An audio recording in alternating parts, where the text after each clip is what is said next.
Hello बच्चों, चलिए प्रश्न को देखते हैं। निर्धारित कीजिए कि क्या निम्नलिखित प्रकार से परिभाषित प्रत्येक संक्रिया स्टार से द्विआधारी संक्रिया प्राप्त होती है या नहीं।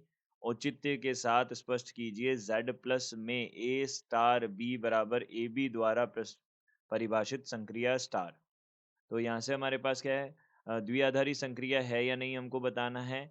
यह हमारे पास एक संक्रिया है Z प्लस में। तो देखिए, सबसे पहले हमने मुख्य अवधारणा लिखी। तो मुख्य अवधारणा के अनुसार हम यहाँ से बोल सकते हैं कि कोई भी संक्रिया जो किस प्रकार से परिभाषित हो। देखिए, स्टार, यहाँ पे स्टार कैसे, ए गुणा ए क्रॉस ए से ए में परिभाषित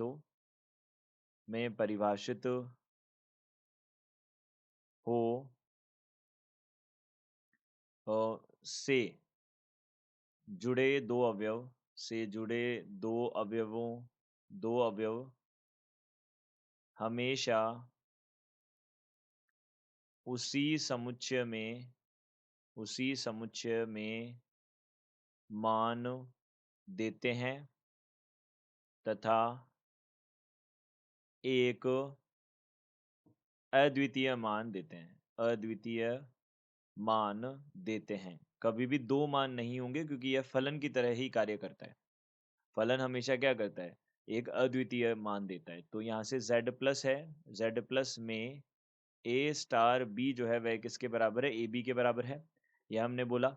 तो अब देखिए, A स्टार B यदि AB के बराबर है और हमें बताना है यह द्विआधारी संक्रिया है कि नहीं, तो हम क्या बोल सकते हैं। देखिए, हम बोल सकते हैं यदि A तथा B दो धनात्मक पूर्णांक हो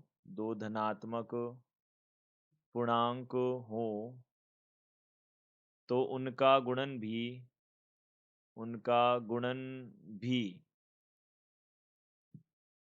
भी क्या बनता है, एक धनात्मक पूर्णांक ही बनता है। एक धनात्मक पूर्णांक ही बनता है पूर्णांक ही बनता है।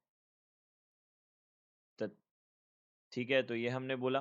तो यहाँ से हम बोल सकते हैं, सबसे पहले तो ये बात बोल सकते हैं कि A स्टार B बराबर ए बी जो है वह Z प्लस में ही होगा तथा एक अद्वितीय अवयव देगा।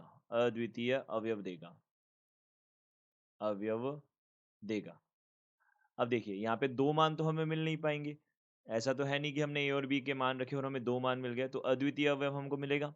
अद्वितीय अवयव हमको मिल रहा है, तो इसका मतलब अद्वितीय भी अवयव भी मिल रहा है, और हमारे पास जो हमें मान मिलेगा वह किस में आ रहा है, वह जो समुच्चय परिभाषित किया है उसी में आ रहा है। इसलिए हम इसको क्या बोल सकते हैं, द्विआधारी संक्रिया बोल सकते हैं। तो द्विआधारी संक्रिया होगी। द्विआधारी संक्रिया स्टार द्विआधारी संक्रिया को प्रदर्शित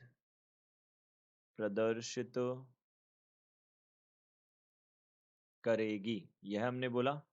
तो यहाँ से हम बोल सकते हैं दिए गए प्रश्न का उत्तर यह है। आशा करते हैं आपको समझ आया होगा। धन्यवाद।